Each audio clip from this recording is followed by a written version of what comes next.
Thanks for joining us here on Statesman.com for another edition of the High School Blitz. I'm Danny Davis. This is Rick Cantu.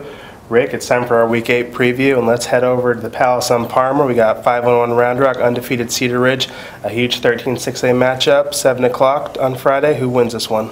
I'm going to go with Cedar Ridge. As you know, I've been trumpeting Cedar Ridge for about 3 years now or something like that. They're undefeated, but yet they haven't played a team the caliber of Round Rock yet.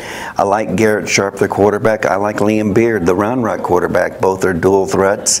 I think that this is just the year that the Raiders get it done. Round Rock is an extremely good team.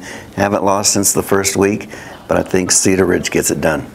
I'm going to go with Round Rock on this one. Round Rock hasn't lost a district game since 2013. They've never lost to Cedar Ridge. Their game last year was not close. I think it was 49-3. You mentioned Liam Beard. I also like Dacius White, their running back, and I think it's going to be a fun game. I think it's going to be a good game. Cedar Ridge actually has not trailed at all this season, but I think that first deficit they're going to face on Friday, and I think Round Rock wins this one.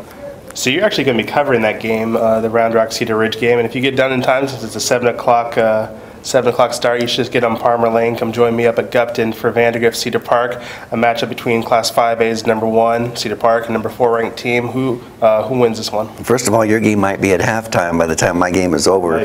As what I learned last week with Vandergrift is 63-55, and they gave up 49 points in the first half and won the game. But they've got excellent players at Vandergrift. They've been playing well under Drew Sanders for a couple years now. I like their big wide receiver, Paxton Sagina. But anyway, Cedar Park, I just like the fact that Cedar Park has more of a balanced offense, defense. I see Cedar Park not just winning this game, but maybe the state championship this year. I think both these teams, probably since they're going to be going in different divisions, have chances to win a state championship. So this game might end up being for bragging rights in December. I'm going to go with the Vandergrift. You mentioned some of their offensive talent. Alex Fernandez, their quarterback, has had a good season.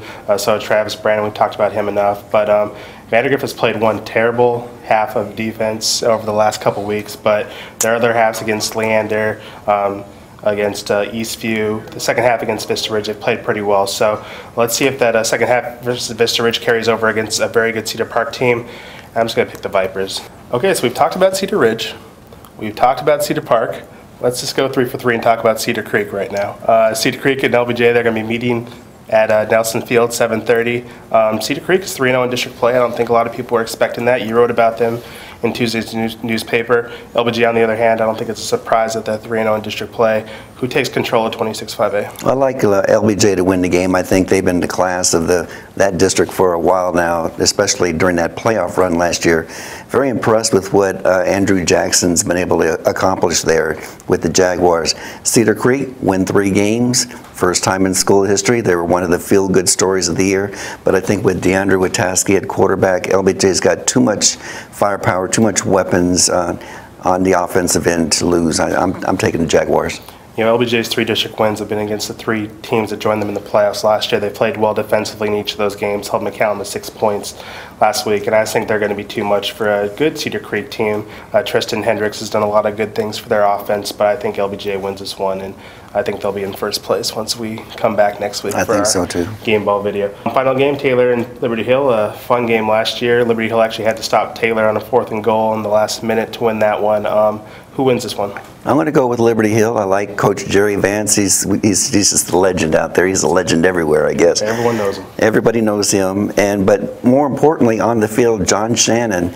I wouldn't call him underrated, but he's sometimes under the radar as one of the best running backs. He practically carried that team in the playoffs that last year. He's even better this year. 4-2 record. I like them to go up 5-2. Taylor's record's deceiving. They're 2-4, but those last 5 games have been against pretty good teams. I think the first game is the first team they played is the only team that currently has a losing record. They handed Bernie their first loss of the season last week, but I agree with you. I kind of like this Liberty Hill team. John Shannon's a really good player. I think the home fans at Panther Stadium are going to be happy on Friday night, and I think Liberty Hill moves to 2-0 in district play.